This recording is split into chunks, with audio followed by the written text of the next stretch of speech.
Et bonjour, bonsoir YouTube pour cette nouvelle VOD. Nous arrivons donc avec bientôt au bout, mine de rien, hein, ça va très très vite. Il y a peu de troupes, mine de rien, chez les Night Owls. C'est pas l'armée, la nouvelle armée entre guillemets from scratch de Age of Sigmar qui a le moins de troupes, mais tout de même nous avons une soirée qui avance plutôt vite. Nous avons là ici les Spirit Host. Les Spirit Host qui sont une troupe recyclée de chez Nagash, entre guillemets, de chez les morts. C'était qui avant s'appelait, si je dis pas de bêtises, la Horde de Fantômes ou un truc comme ça. Je ne sais pas si je dis pas de bêtises, même si c'est carrément le Spirit Host, la Horde d'Esprit ou un truc, ou la Horde de Fantômes, c'était quelque chose qui existait déjà à Warhammer Battles, où on était déjà sur du socle de 50 mm, ou c'était des socles de 40 mm à l'époque, carré, et ouais, ça a du socle, peut-être bien du socle de 40 mm carré, c'était de nos fameuses troupes ils avaient quoi, à 50 points de vie, à l'époque on comptait comme ça, à 50 points de vie, c'était les troupes un petit peu, on en trouvait plein, toutes les armées avaient ces trucs-là, ces troupes à 50 points de vie qui étaient très pratiques.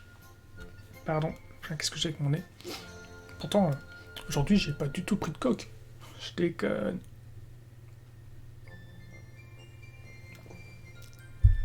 Voilà. Alors, je me remets droit.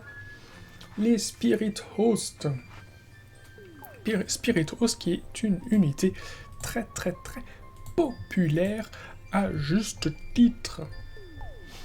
Où est-ce qu'ils sont nos petits bonhommes? Ils sont en rupture de stock? Bon.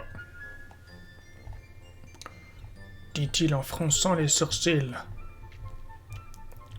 Mais bien sûr que j'ai les sourcils froncés, puisque je suis un Français. Donc on les trouve chez les Légions of Nagash, les bonhommes. Donc déjà ils vont être dans le Malignant, c'est sûr. Ah, voilà, ils sont ici.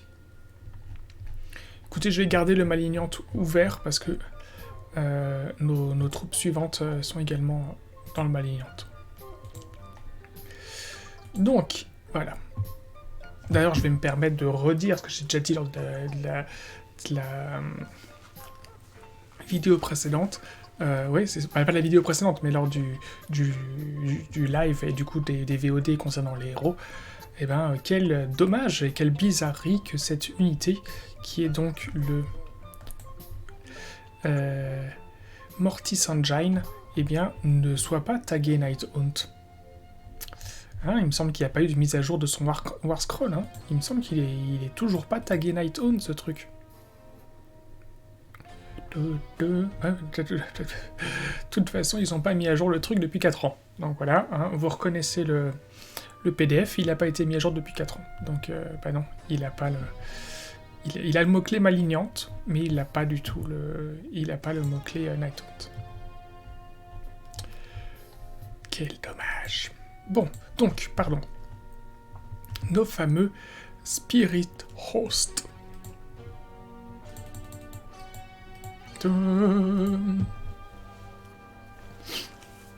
Nos Spirit Host, est-ce qu'ils ont connu une baisse en points? Ils étaient avant à 120 points les 3, et on pouvait en jouer jusqu'à 12. Et aujourd'hui, Spirit Host, ils sont toujours à 120 points les 3, et on peut toujours en jouer jusqu'à 12, et c'est une ligne dans une armée de... Et c'est une ligne dans une armée de Nighthaunt, et mine de rien, en fait, eh bien, c'est une alternative assez intéressante aux Shenrasp Horde quand on veut jouer des lignes, de se dire eh bien, on peut éventuellement aller chercher pour 360 points nos 3 lignes. Eh bien, voilà, c'est une alternative qui est tout à fait intéressante pour se dire si on veut jouer une armée qui est beaucoup plus, entre guillemets sur du multiple small unit, eh bien, donc MSU, si vous voulez jouer en MSU, eh bien, à ce moment-là, vous irez très certainement chercher du Spirit Host pour faire vos lignes. Parce que c'est une unité qui, malgré tout, en fait, va pouvoir justement faire de la saturation d'attaque sur peu de figurines, et ça, c'est très intéressant. Donc, mouvement de 6, nous constatons que c'est à nouveau notre troisième unité qui n'a qu'un mouvement de 6 et pas un mouvement de 8.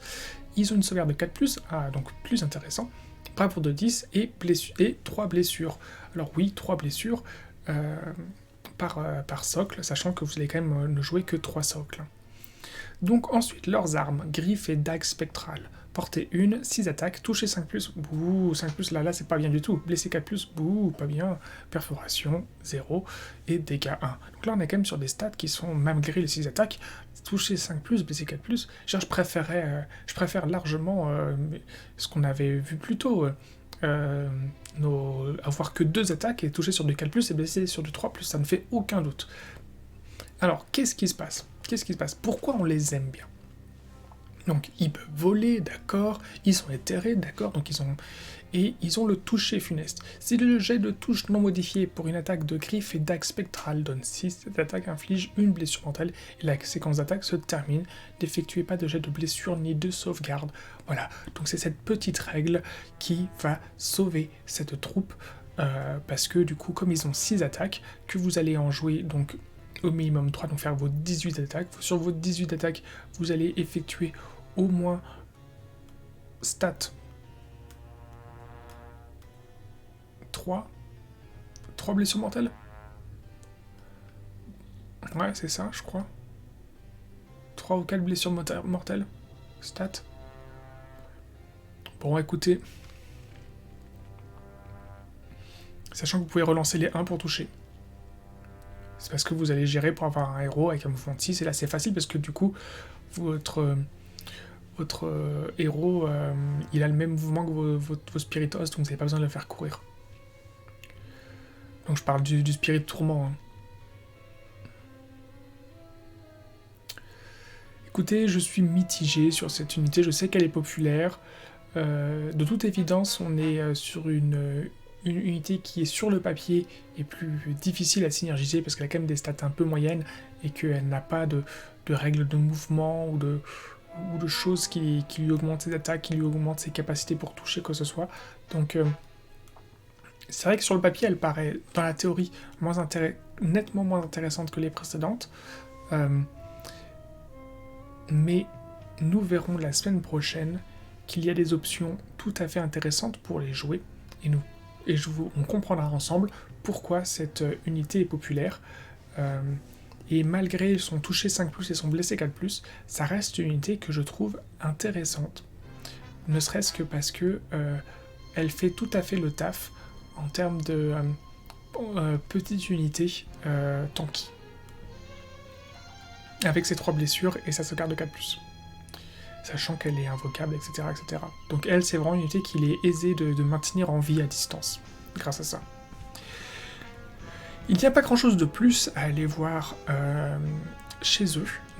Je vous propose d'aller voir la seconde unité chouchou, pour moi, hein, de cette armée, qui sont donc les Hexwraiths, qui sont effectivement une unité, si je ne dis pas de bêtises, assez populaire.